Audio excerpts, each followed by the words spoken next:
নমস্কার দশম শ্রেণীর আমার প্রিয় ছাত্রছাত্রীরা, তোমরা যারা 2026 সালে মাধ্যমিক পরীক্ষা দেবে তোমাদের প্রত্যেককেই স্টাডি অফ হিস্ট্রি চ্যানেলে স্বাগত।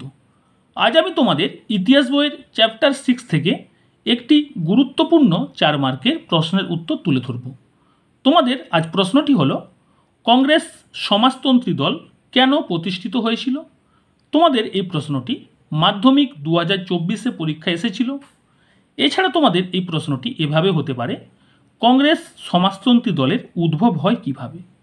তোমাদের এই প্রশ্নটি খুবই গুরুত্বপূর্ণ, তাই তোমরা ভিডিওটি স্কিপ না করে অবশ্যই শেষ পর্যন্ত দেখো। আমি তোমাদের আগের ক্লাসগুলিতে ইতিহাস বইয়ের 8টি অধ্যায় থেকে গুরুত্বপূর্ণ প্রশ্নের উত্তর, টিচিং সব কিছুই আপলোড করে রেখেছি। তোমাদের দশম শ্রেণীর প্লে লিস্টে সাজানো রয়েছে। তোমরা প্লে লিস্টে গিয়ে ভিডিওগুলো দেখতে চাইলে অবশ্যই দেখতে পারো। তাহলে আজকে ভিডিও শুরু করছি। ভিডিও শুরু করার পূর্বে যারা আজ আমার চ্যানেলে নতুন, তারা চ্যানেলটিকে সাবস্ক্রাইব করে পাশে থাকা বেল আইকনটি অল করে দাও। তাহলে তোমরা দশম শ্রেণীর অধ্যায় ভিত্তিক টিচিং, নোট, সাজেশান সব কিছুই পেয়ে যাবে। তাহলে আজকে শুরু করছি। তোমরা দেখো, প্রথমে তোমরা প্রশ্নের উত্তরটি ভালো করে বুঝে খাতায় লিখে ফেলো। তোমরা প্রথমে ভূমিকা লিখে পয়েন্ট করবে। দাদাভাই নৌরোজি তার poverty and un-British rule in India গ্রন্থে বলেন যে, শোষণ বন্ধ না হলে ভারতের দারিদ্র্যমোচন সম্ভব নয়। এই অভিমতের ভিত্তিতে ভারতে সমাজতান্ত্রিক চিন্তাধারার বিকাশ সাধিত হয় এবং 20 শতকের দ্বিতীয় শতক থেকেই ভারতের কংগ্রেসের অভ্যন্তরে একটি বামপন্থী মনোভাবাপন্ন গোষ্ঠীর আত্মপ্রকাশ ঘটে, যার ফলস্বরূপ 1934 খ্রিস্টাব্দে কংগ্রেস সমাজতন্ত্রী দলের আত্মপ্রকাশ ঘটে। তোমরা প্রথমে ভূমিকা লিখে এভাবে লিখবে। নেক্সট পয়েন্ট করবে পটভূমি বা প্রেক্ষাপট। কংগ্রেস সমাজতন্ত্রী দলের উদ্ভবের পটভূমিতে দেখা যায় যে হাইফেন চিহ্ন। 1 নম্বর পয়েন্ট, 1917 খ্রিস্টাব্দে রুশ বিপ্লবের প্রভাব এবং সমাজতান্ত্রিক চিন্তাধারার প্রাধান্য।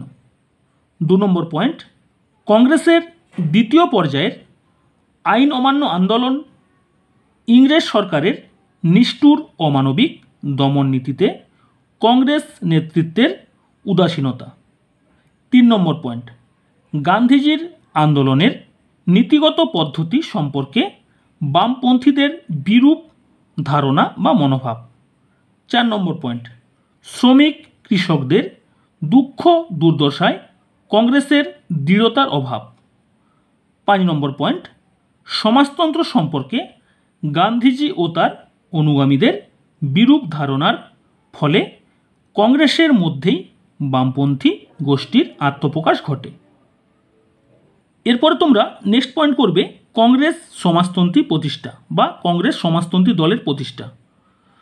1934 খ্রিস্টাব্দের 23 অক্টোবর বোম্বাই শহরে আচার্য নরেন্দ্র দেবের সভাপতিত্বে কংগ্রেস সমাজতন্ত্রী দলের প্রতিষ্ঠা হয়।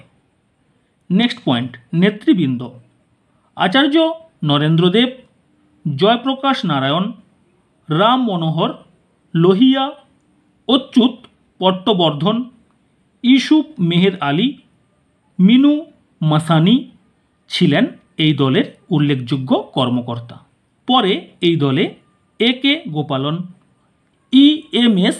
নাম্বুদ্রিপাদ নেতৃত্ব গ্রহণ করেছিল।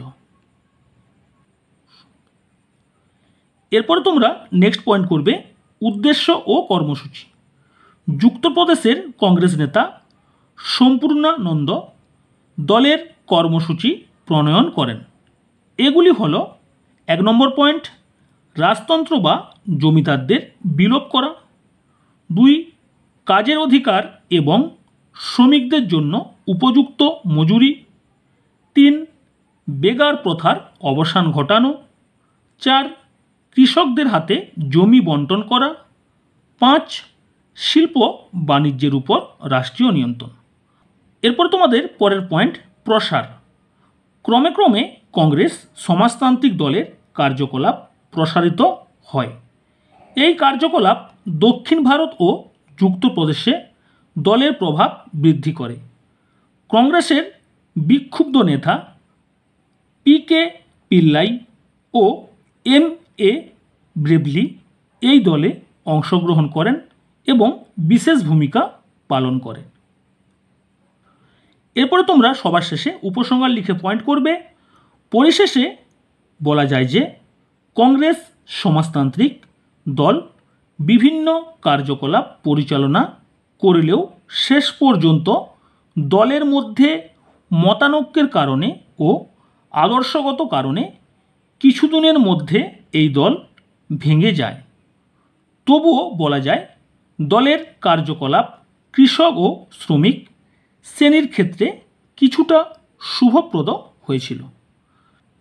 তাহলে তোমাদের আজ ইতিহাস বইয়ের চ্যাপ্টার 6 থেকে একটি গুরুত্বপূর্ণ 4 মার্কের প্রশ্নের উত্তর তুলে ধরলাম।